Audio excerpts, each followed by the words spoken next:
We have Last Row Lopez getting a live Hillary Clinton tattoo.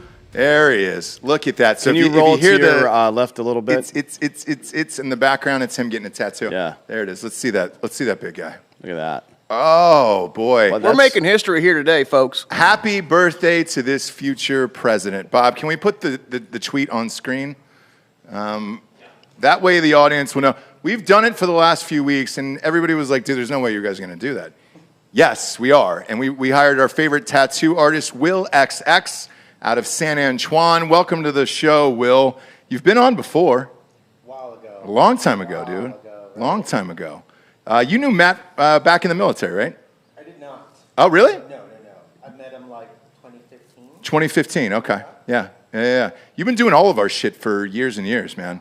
Best in the biz. I called you 3 or 4 weeks ago, and you're like, bro, I'm booked for like the next 6-8 months. And I was like, hey, can you come in? It's episode 1000. You were gracious enough to come in and do it. We greatly appreciate you being here. How long left do you have on the Hillary Clinton tattoo, would you say, Will? Roughly about an hour and a half. Great, that's perfect. Hour and a half. We're fucking raging all day today. And you also said if the show got boring, you were going to jam that tattoo gun in his dick hole, right? It's a little wide, but... No, he's got a wide urethra. He's got a huge urethra. Yeah, a lot of people don't know that about him. Yeah, It's pinky thick, right? Yeah, Yeah. There it is. Well, that comes from experimenting with gerbils as a kid. Yeah, a lot. You're supposed to put the gerbil in your ass, not your dick hole, bro. You gotta put it in the Well, back. I watched the wrong YouTube tutorial, and so that's how it started. You should call Richard Gere. Richard Gere had one. Speaking of which, our first episode was all about anal. It was Pegging Explained. That was the first episode ever. When we started this thing, Jared was in his garage, Rocco, Matt, and we didn't really know what we were doing. The mics kind of sucked. That's the only thing. I think all the early episodes are funny as shit, but our audio wasn't intact. We didn't know if this was a thing, what was happening. All I knew was we were number 2 behind Rogan for maybe a year and a half. And then as podcasts started to rise, more and more celebrities jumped in the game, and then they fucked our whole shit up, you know? But we've been in the top 100 on iTunes comedy charts for 7 years now at this point. I can't believe it's been 7 years, but here we are. Here we are, D'Anthony. Thanks for being on the show. Thanks for joining the show, sincerely. I don't think you and I have ever talked about this personally, but we'll talk about it to the audience. What made you want to make the jump and say, all right, I'm going to move to Wilmington and do Drinkin Bros? Because you and I were doing sports for a while before that. And then you were like, hey, either the show is going to die because Black Rifle is starting to get huge and... no time to do it. No time to do it, 1. 2, the content was too graphic. Yeah. And they were doing a public company that they wanted to go public. And ironically, 3 weeks ago, it actually did. So it appears they made the right move. But what made you want to make the jump to do it? I don't know. Bored. I like to challenge myself, and I also like to learn things. And this is I'm a pretty introverted person, so doing this is a challenge for me every day. Yeah, it is, because you got to be vocal. 1, you got to talk to people and stay engaged in a conversation. Yeah. And then keep it entertaining for an audience, not just us. Yeah, and the other part of it is that I like to stay informed, and I just have made it my business now to stay informed. So that's fun, and learn new shit, and talk to interesting people. It's fun. Yeah, because I think the show would have died without you. I think we would have kept Drinkin Bros sports going, but I don't know if Drinkin Bros would have continued.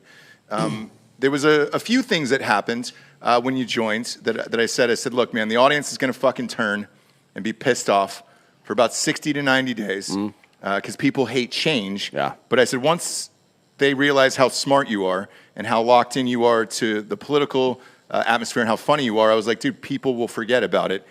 And they did. But we took some heat for about 3 months, and everybody was like, man, what the fuck is this? And I was like, hey, easy. I'm like, I'm a pretty good judge of talent. And what I always thought, with you joining in particular, was that it would be like Ron Swanson and Amy Poehler in Parks and Rec, where I'm way the fuck up here, sometimes too much. And then you're even keel, and I thought that dynamic would work. And it did. The other thing, too, was we hadn't really monetized the podcast, which you said, hey, dude, because you were VP of marketing for Black Rifle, you were like, I can come in and do that. Yeah. Because I think I'm good at hosting and shifting the conversations and all that other stuff. But let's face it, to create a business in a media company itself, you have to monetize it, you have to get advertisers and all that shit. And I didn't have any experience in that space at all.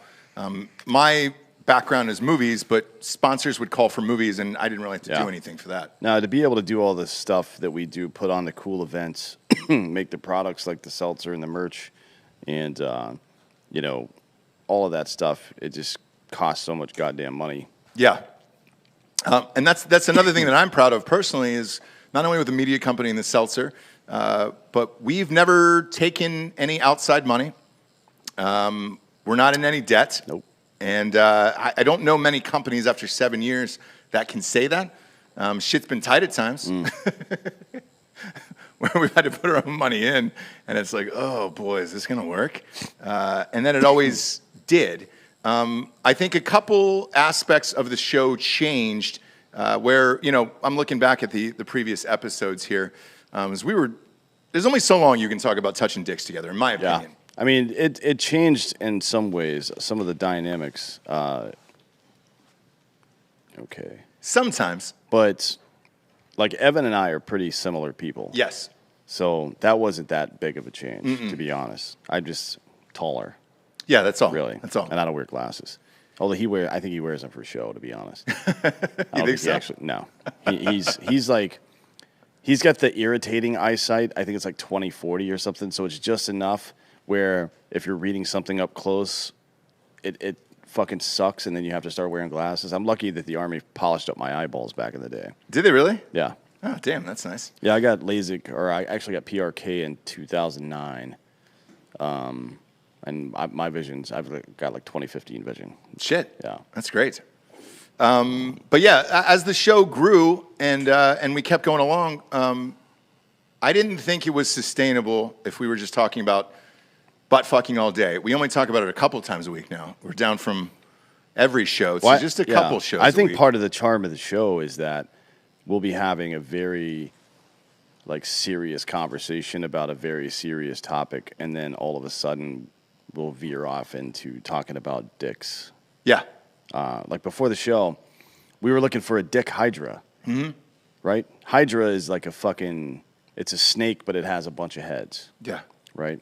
So we were thinking about a dick. Like, you've all seen Double Dick Dude. He did that Reddit AMA back in the day. Great guy, by the way. Yeah. Well, I don't know if he's a good guy or not. I think he is. There's a lot of positive feedback on him. But anyways, Dick Hydra, definitely going to get that made now, right?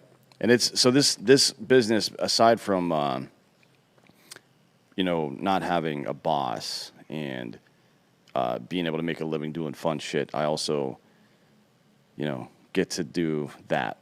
I get to dream up stupid bullshit all the time. Yeah, and then make it become a reality. Yeah.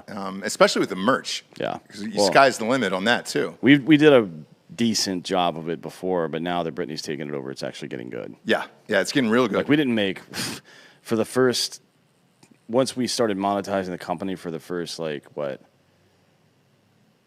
2 years, we didn't make any money on any merch that we put out. We were it was either at a loss or we were fucking, we broke even on it.